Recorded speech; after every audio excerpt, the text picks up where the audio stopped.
Donc Dieu a prévu la vie éternelle avant la fondation du monde. Avant la fondation du monde, Dieu a prévu de donner la vie.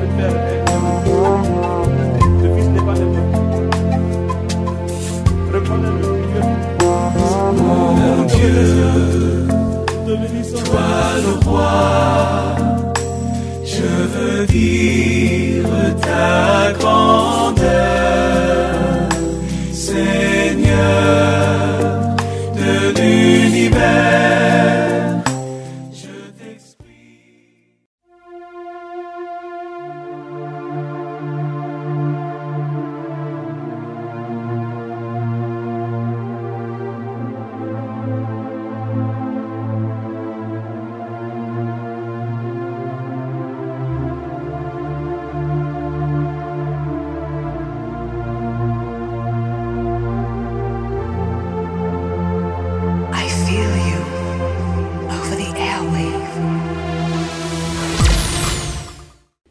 Il y a un rapport avec la connaissance.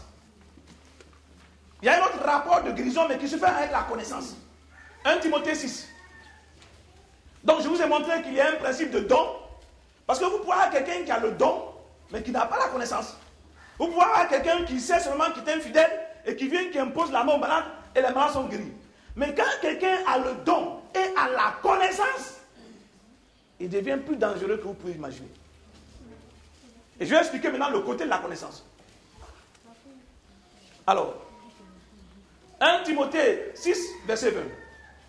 Excusez-moi, je vais vite parce que je veux qu'on aille vite à cause des bien-aimés qui sont invités là. 1 Timothée 6, verset 20.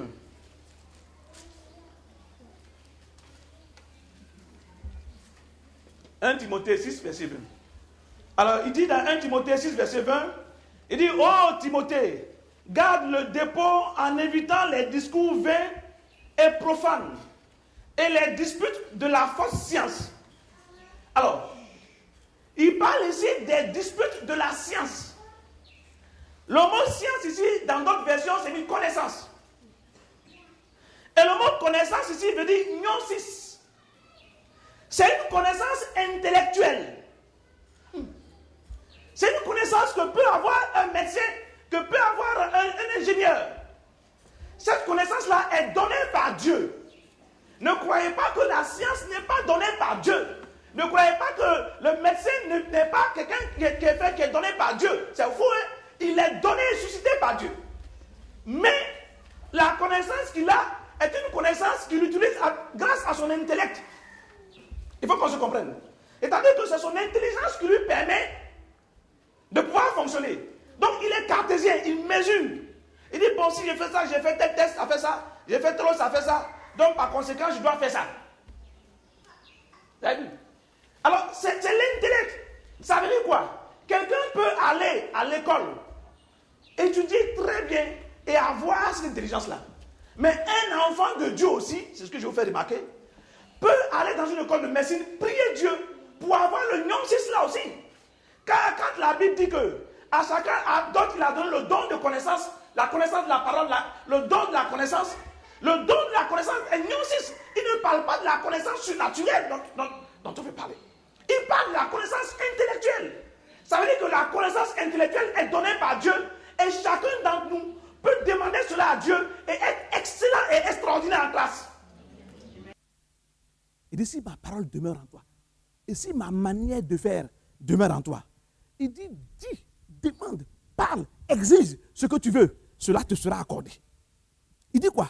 Demande, demandez ce que vous voulez, demander veut dire exiger là. Quoi que ce soit que tu demandes à mon nom, ça veut dire quoi que ce soit que tu exiges, au nom de Jésus, ça arrive. Il dit donc que si tu vis dans sa parole et que tu as sa mentalité,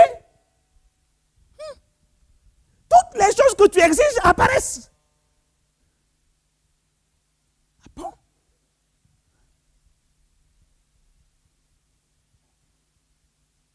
Il ne dit pas si tu écoutes ma parole seulement. Il ne dit pas si tu vois ma parole. Il ne dit pas si tu touches ma parole. Il dit si tu demeures, ma parole demeure en toi. Donc si tu es dans la parole, ce n'est pas si tu es au dehors, ce n'est pas si tu es à côté, ce n'est pas si tu joues au ballon avec la parole. Vous comprenez ce que je veux dire? Ça ne veut pas dire, donc il faut bien comprendre, hein, ça ne veut pas dire que ce que le médecin fait, ou ce que la médecine fait, ou ce que la science fait n'est pas correct. Non, au contraire, c'est Dieu qui le fait. Parce que si Dieu ne suscite pas le médicament du sida, les Syriens vont mourir plus vite que prévu. Il y a des fois, ce sont les médicaments qui ont fait, qui sont restés jusqu'à ce que nous on prie pour eux qui guérissent. Donc Dieu intervient au milieu d'eux. S'il y a des médecins parmi vous, si vous avez remarqué souvent même que Dieu vous pousse à devenir encore plus intelligent lorsque vous êtes face à un malade. Donc Dieu intervient. Et là, on appelle cela gnosis. C'est différent. C'est une connaissance générale, c'est une connaissance intellectuelle. Mais la vie d'un homme ne peut pas être basée sur cette connaissance-là. Parce que quand un sorcier rentre en jeu dans ta vie, cette connaissance ne peut plus rien faire. Quand la science est limitée, cette connaissance ne peut plus rien faire. Et ça, c'est un type de connaissance. Et c'est de cela qu'on parle ici. Quand il dit, évite les discours de la science, évite ça.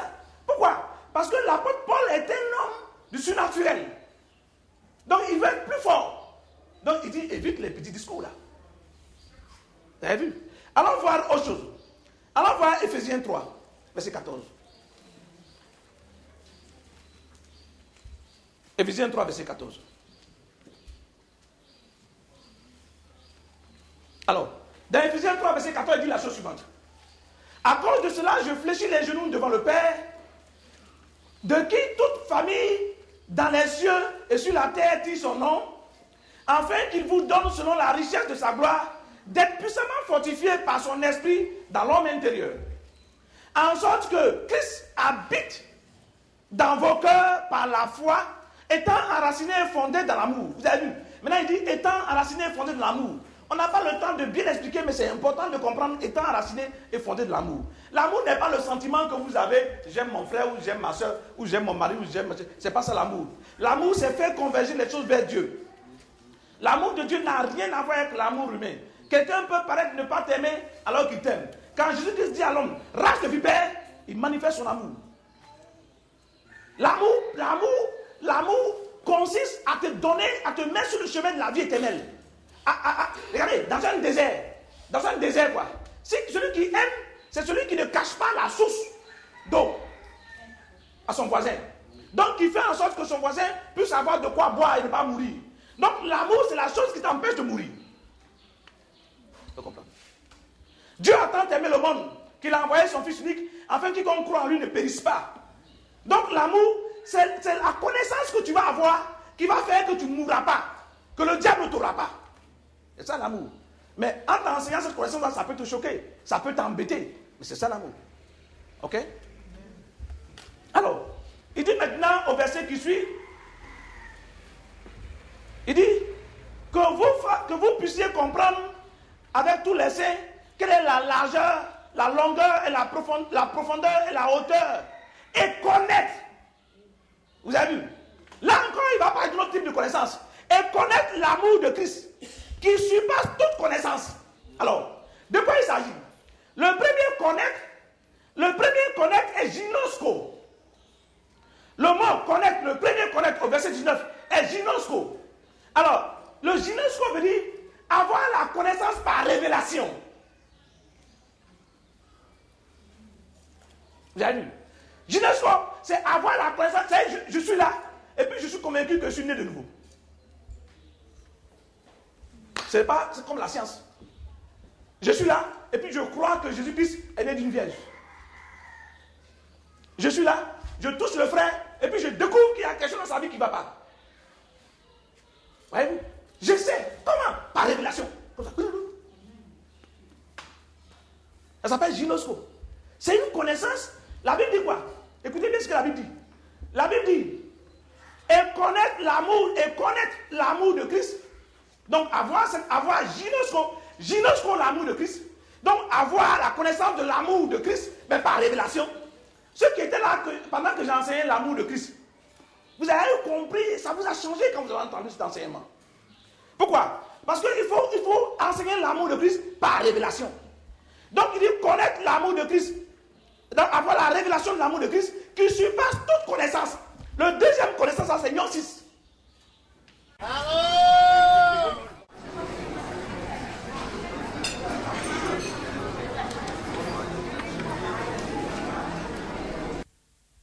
Mais si tu essayes d'imaginer l'impossible, et puis d'oublier le passé et le naturel, et de rentrer dans le monde que tu ne connais pas, et fonctionner dedans, tu vas découvrir une nouvelle vie. La nouvelle vie que Dieu t'a donnée, tu ne la connais pas.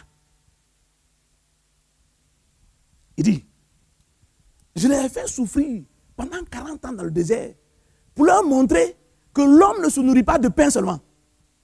L'homme ne se nourrit pas de pain seulement, mais de toute parole qui sort de la bouche de l'Éternel.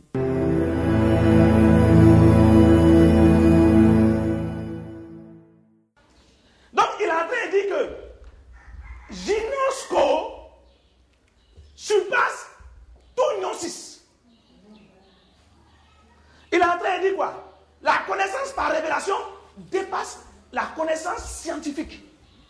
Il est en train de dire la connaissance par révélation dépasse et supplante la connaissance intellectuelle. Alors, Ginosko est une connaissance que tu ne peux pas avoir dans l'université. Que tu aies à l'université, que tu aies 50 doctorats, tu ne peux jamais avoir Ginosko.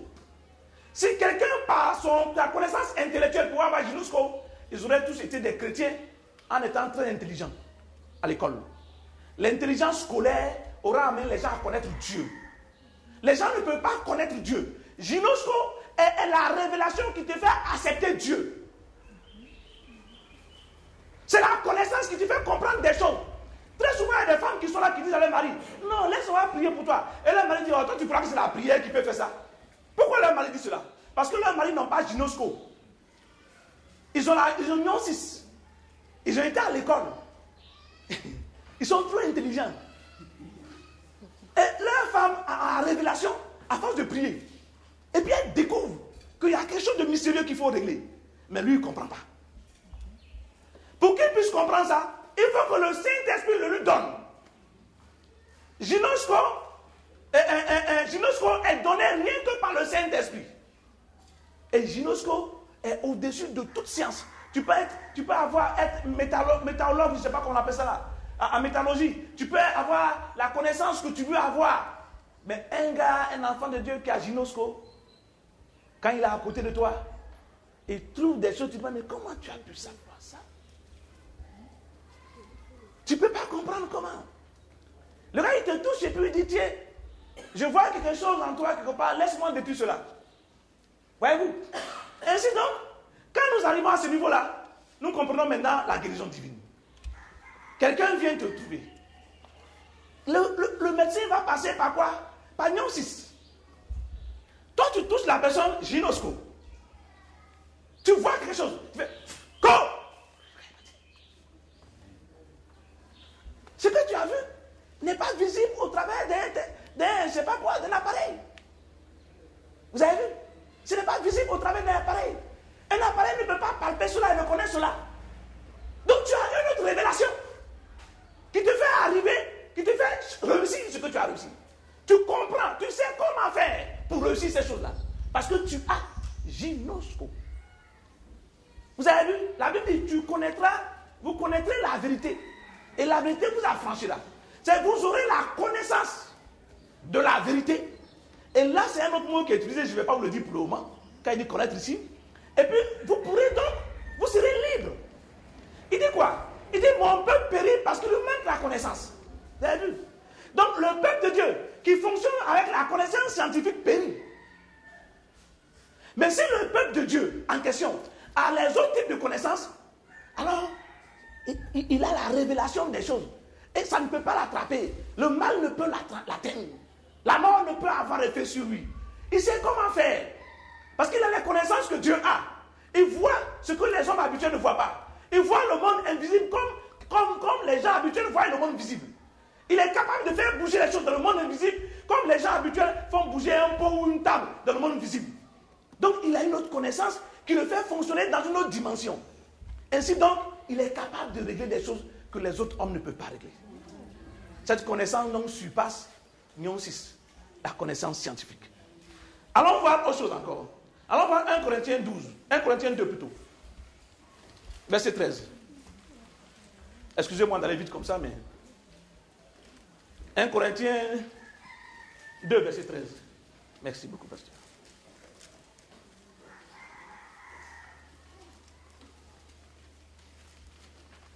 1 Corinthiens 2, verset 13.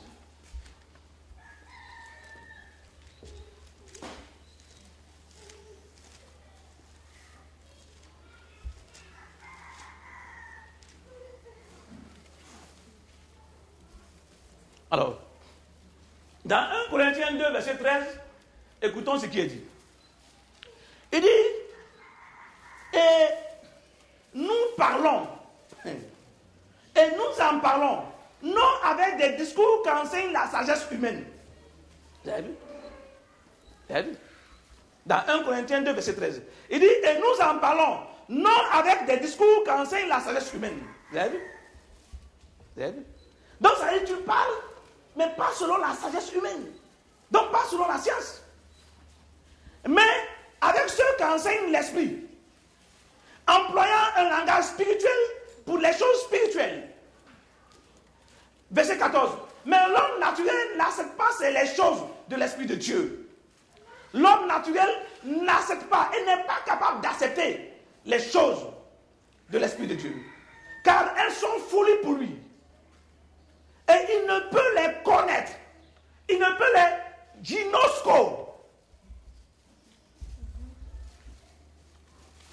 Il ne peut les gynosco. Là, c'est gynosco qui est utilisé. C'est-à-dire qu'il ne peut avoir la révélation de cela. Parce qu'il est un homme naturel.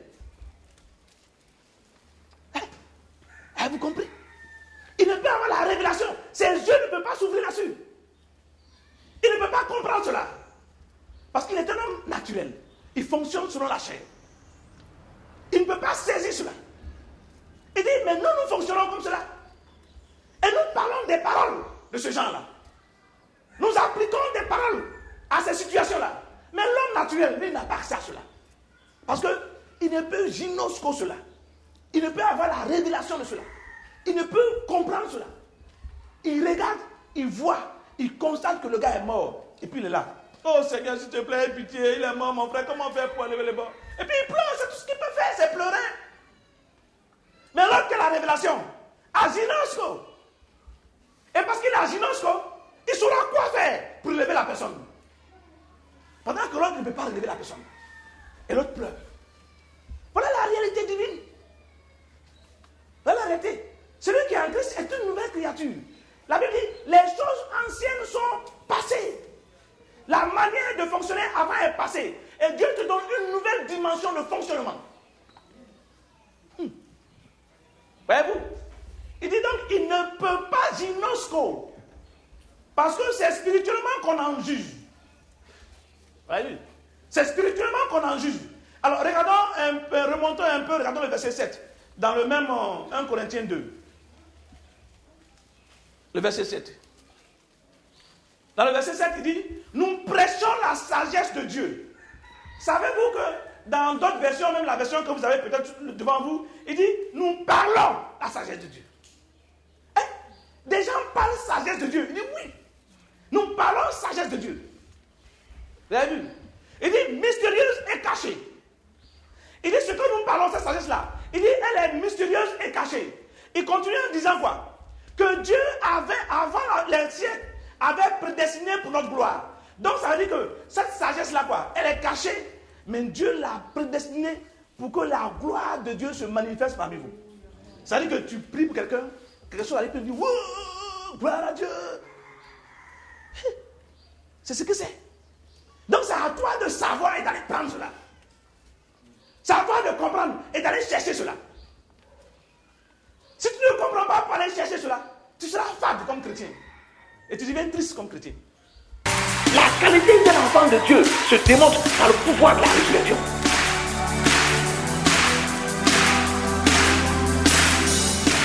La mort ne peut avoir de pouvoir sur toi. Il n'existe pas à un concept d'impossibilité à celui qui croit.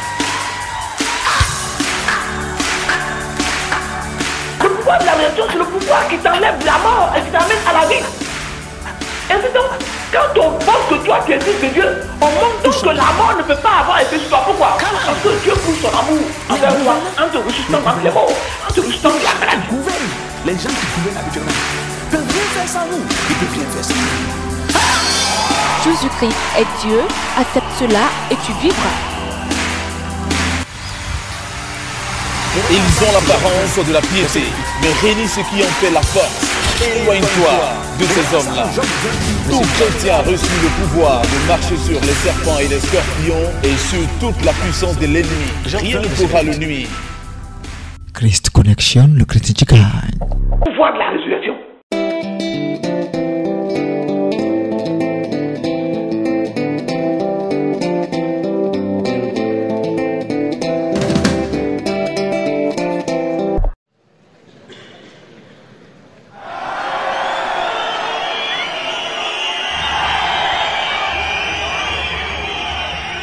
Ce qui vous amène ici, comment vous appelez? Je m'appelle Kanga Nikez. Kanga Nikez. Oui. Alors vous avez quel âge? 36 ans. 36 ans. Alors vous venez de quel quartier? Makori. De Makori. Hein?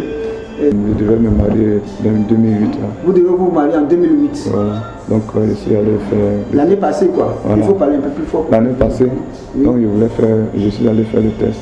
Oui. Et a déclaré que je suis séropositif. Voilà. Donc vous avez fait le test du VIH-Sida et vous avez été déclaré séropositif, c'est ça? C'est cela. Oui. Alors, et quand vous êtes allé faire le test, c'est l'année passée, en 2008. Hein? Oui. Ça... Bon, en venant, j'ai dit que je viens à Christ Connection. C'est ça. Je viens pour recevoir la guérison. Oui. Et je ne partirai pas ici sans la guérison. Amen. C'est ça.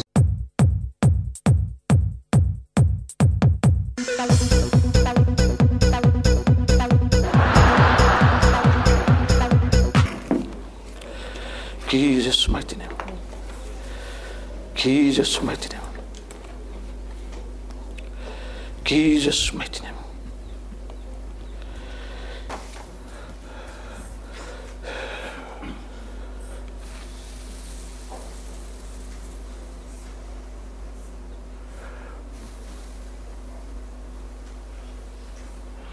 You are free.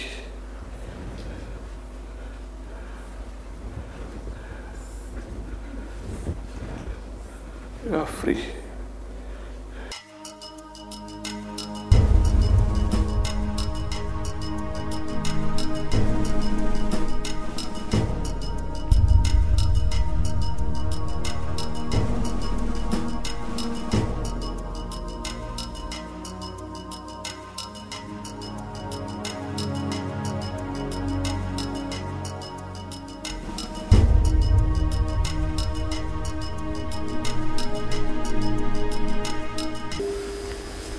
La retraite passée, j'étais ici et Dieu a opéré un miracle dans ma vie.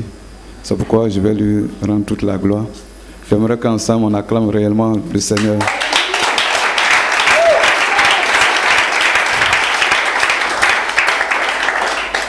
Et je suis venu à la retraite du 16 au 18. Et quand je venais, je suis allé faire le test de VIH. Et j'avais dit que j'étais positif. Et quand je suis venu, l'homme de Dieu a prié. Et il a parlé réellement de la foi. Et j'ai saisi ma foi et j'ai rendu témoignage ainsi que je suis déjà guéri. Et quand je partais, j'ai payé le CD sur la foi pour la guérison divine. Vraiment, ce CD m'a fait du bien. J'écoutais jour tenu.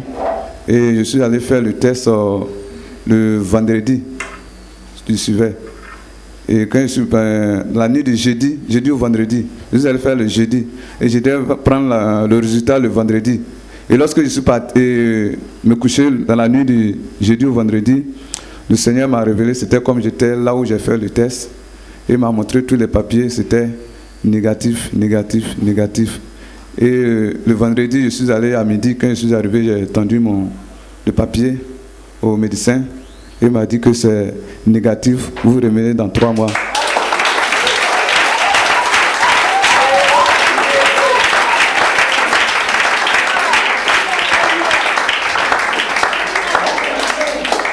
Donc je voulais rendre toute la gloire à Dieu de ce qu'il a fait pour moi dans ma vie.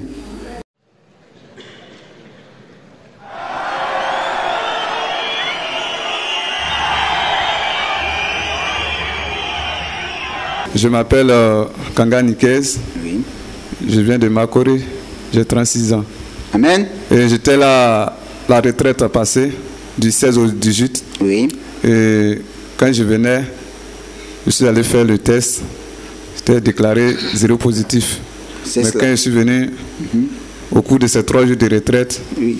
et quand l'apôtre a prié pour moi, je suis allé refaire le test le jeudi matin et midi. Et ils m'ont dit de revenir le vendredi.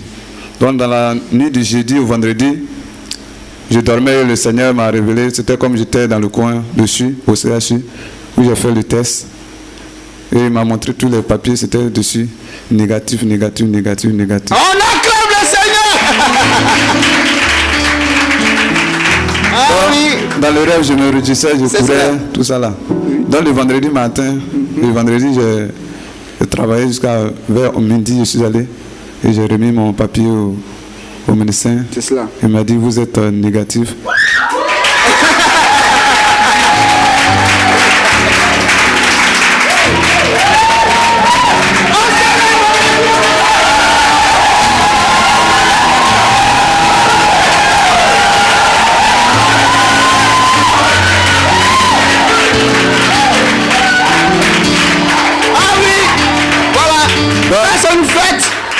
Donc désormais, c'est cela. Christ en moi. Amen. L'esprit de la gloire. Amen.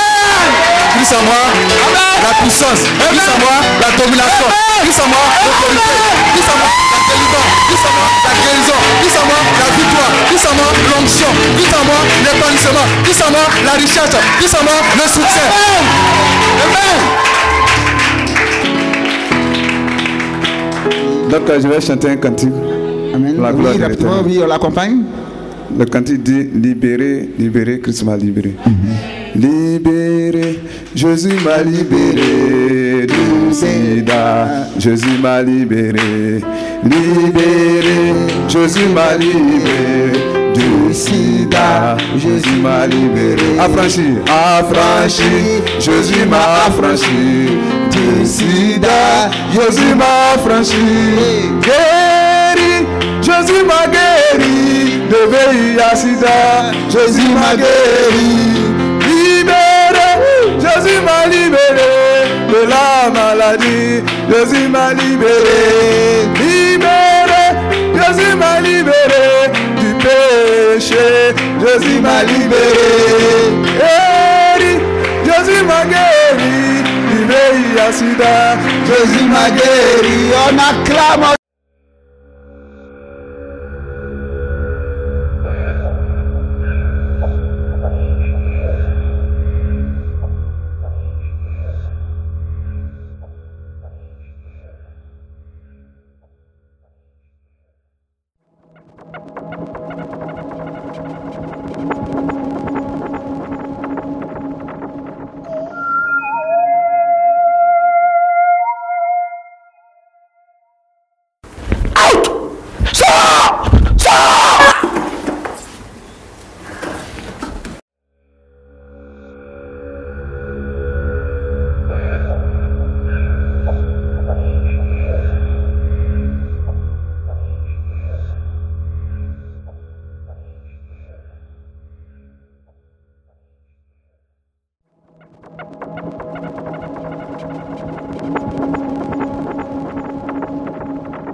Donc Dieu a prévu la vie éternelle avant la fondation du monde. Avant la fondation du monde, Dieu a prévu de donner la vie.